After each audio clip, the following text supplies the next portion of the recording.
चुड़ैल का ढाबा। एक बार की बात है, सुनसान जगह पर दो दोस्त की गाड़ी खराब हो जाती है। अरे अजय, हमारी गाड़ी अभी ही खराब होनी थी, वो भी इतने सुनसान जगह पर। यहाँ पर तो कोई मैकेनिक भी नहीं मिलेगा जो हमारी गाड़ी को ठीक कर सके। अरे सोनू, तुम इतनी चिंता क्यों करते हो? हमें यहाँ जरूर कोई न कोई मैकेनिक मिल जाएगा। अभी तो मुझे बहुत भूख लग रही है, पहले हमें यहाँ पर खाने पीने का इंतजाम करना चाहिए। और मुझे तो यहाँ पर अच्छी खाने की खुशबू भी आ रही है, लगता है यहाँ जरूर कोई ना कोई ढाबा है। चलो पहले हम लोग वहाँ से कुछ खा पी कर आते हैं। हाँ अजय, तुम बिल्कुल ठीक बोल रहे हो, भूख के कारण मैं काफी चिड़चिड़ा हो चुका हूँ। चलो, खाने की खुशबू तो सामने से आ रही है, आगे चलकर देखते हैं कैसा ढाबा है।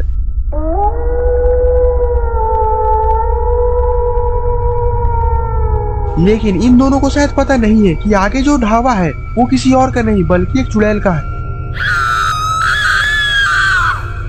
और वो अपने ढाबे पर मरे हुए इंसानों के मांस बेचती है।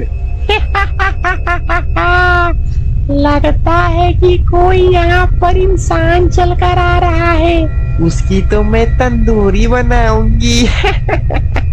और थोड़ी ही देर में अजय और सोनू उस चुड़ैल के ढाबे पर आ जाते हैं। और उन दोनों दोस्त के आने के पहले वो चुड़ैल एक औरत का रूप ले लेती है। अरे वाह वाह वाह, क्या खुशबू आ रही है! क्या बना है भाभी जी? आँख की पकौड़ी और फेफड़े की सब्जी। हाँ, ये क्या बोल रही हो?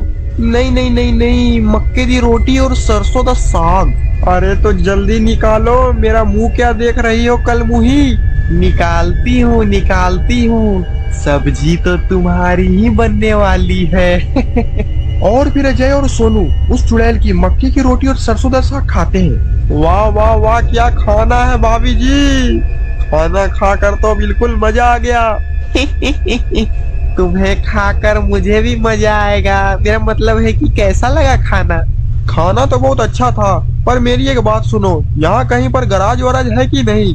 मेरी गाड़ी रास्ते में खराब हो चुकी है। अगर यहाँ पर कोई मैकेनिक मिल जाता तो आज रात हम लोग इस जंगल से निकल जाते।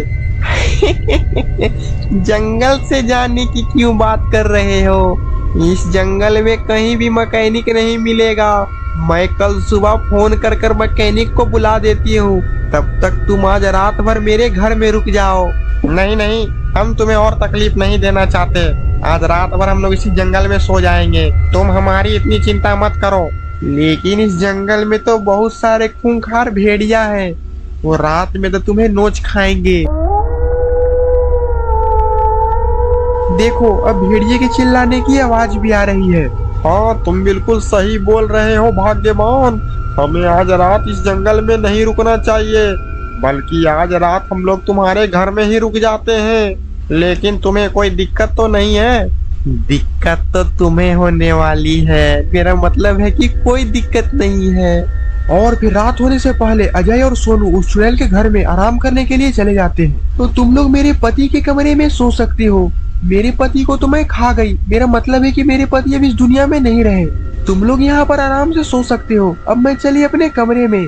तुम लोग को कोई भी दिक्कत होगा तो बस आवाज लगा देना। अरे भाग्यवान, तुमने इतना हमारे लिए कर दिया, वही बहुत है। अब मुझे तुमसे और कोई मदद नहीं चाहिए।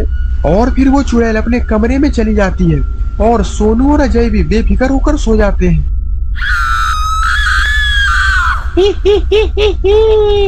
आज रात 12 बजते ही मैं अपने असली रूप में आ जाऊंगी और उन दोनों को खत्म कर दूंगी। और फिर 12 बजते ही वो चुड़ैल अपने असली रूप में आ जाती है। चलो, अब टाइम हो चुका है उन दोनों को मारने का। और फिर वो चुड़ैल सोनू और अजय के पास चली जाती है। सबसे पहले तो मैं इस मूंछ वाले को मारूंगी, क्योंकि मेरा पति भी बिल्कुल इसी के जैसा दिखता था और मैंने अपने पति को तो तड़पा तड़पा कर मारा था, तो इसे भी मैं तड़पा तड़पा कर मारूंगी। चल बे मूंछ वाले, तुझे मैं दूसरे कमरे में ले जाकर मारूंगी। उसके बाद मैं तेरे दोस्त का खेल खत्म करूंगी। आ मेरे पीछे। और फिर वो चुड़ैल सोनू को दूसरे कमरे में ले जाकर बड़ी बेरहमी से मार डालती है।